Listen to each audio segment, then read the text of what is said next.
নমস্কার বন্ধুরা, বেঙ্গলি কিচেনে আপনাদের সকলকে স্বাগত। আজকে আমরা বানাবো পমফ্রেট মাছের ফ্রাই।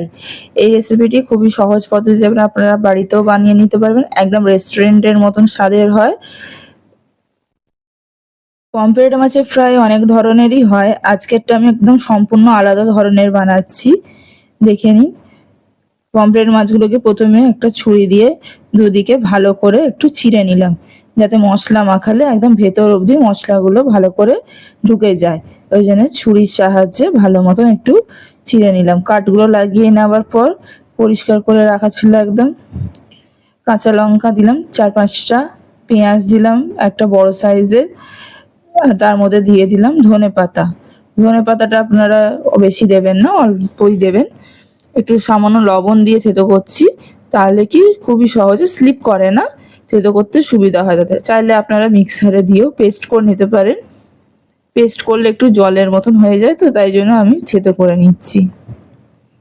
ভালো করে পেস্টটাকে নিয়ে আমি প্রত্যেকটা মাছের ওপর ম্যারিনেট করব। তার মধ্যে দিয়ে দিলাম 1 চামচ আদা রসুনের পেস্ট, সামান্য একটু হলুদ গুঁড়ো, 1 চামচ লঙ্কা গুঁড়ো, ঝালটা আপনারা যেমন খান সেই অনুযায়ী দেবেন। একটুখানি 1/2 চামচের মতন ভিনিগার দিয়ে সবগুলোকে ভালো মতন মাছের ওপর মাখিয়ে নিতে হবে। একদম ভালো করে মাখিয়ে নিতে হবে, যাতে কাঠগুলোর ভেতরেও মশলাগুলো ভালো মতন ঢুকে যায়। ভালোভাবে মাখিয়ে ম্যারিনেশনটাকে আপনারা 1 থেকে 1.5 ঘন্টার মতন একটু রেস্টে রেখে দেবেন, যাতে মশলাগুলো সব মাছের ভেতরে ঢুকে যায়। 1 থেকে 1.5 ঘন্টার পর আমি কড়াইতে তেল গরম করে নিয়েছি।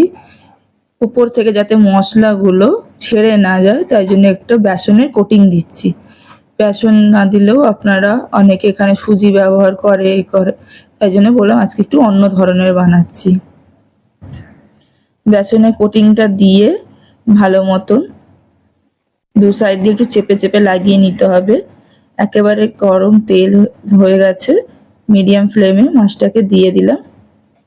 যতক্ষণ না মাছটা একদিকটা নিজের দিয়ে ছেড়ে যাচ্ছে ততক্ষণ উল্টাবেন না, কিছুক্ষণ 2-3 মিনিট দিয়ে একটু অপেক্ষা করবেন।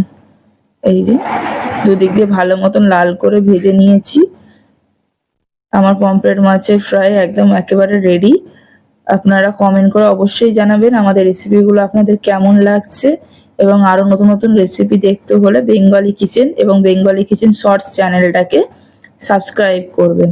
এবং বেঙ্গলি কিচেনে আমাদের ছোট অভিরাজ, তারও একটি চ্যানেল আছে রিওস লাইফস্টাইল, সেই চ্যানেলটিকেও অবশ্যই সাবস্ক্রাইব করবেন। ধন্যবাদ।